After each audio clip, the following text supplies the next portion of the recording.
سيادة النائب أحمد خليل خير الله. بشكر حضرتك يا ريس. كالعادة بنساعد الحكومة، ولكن الحكومة مصممة ما تساعدش نفسها. الواحد متعجب، هل الوزراء قبل التصريحات دي مفيش فلتر عقل سياسي يفكر يقول القرارات اللي بتطلع دي اثرها في الشارع عامل ازاي؟ حسوا بالناس، ده الناس بتكمل عشانهم. اتكلموا، اطلعوا قولوا للناس. انا بس بحس ان الحكومة بتصحى الصبح هنعمل مشاكل مع مين النهاردة؟ هنعمل أزمة مع مين؟ 4 قرارات ملهاش اي قيمة ومش هتتنفذ، اختراعات ونرجع فيها. موقفنا قدام الناس ايه؟ الناس احنا ما معناش باسبورات اجنبية، ودي بلدنا وهنعيش وهنموت فيها. حسوا بالمواطن. تضخم 121%، عملة بلدي قلت بنسبة 56%.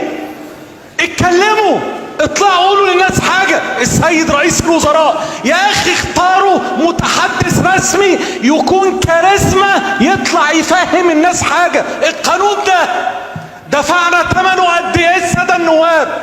يا سيادة النائب هيحجزوا على اموالنا في البنوك. يا سيادة النائب الناس 83 جهة امنية تاخد اختراط، قللوها. المحلات التجارية، الفاتورة الإلكترونية، حتى حي الزمالك بعد مؤتمر المناخ هنعمل جوه جزيرة جراج متعدد الطوابق. يا نهار أبيض علينا. هي الحكومة عايزة مننا إيه؟ رجاء، شفافية، وضوح. اتكلموا مع الناس، لا تتركوا المواطن الغلبان تحت قصف خارجي وقصف داخلي والمواطن مش عارف يعمل ايه.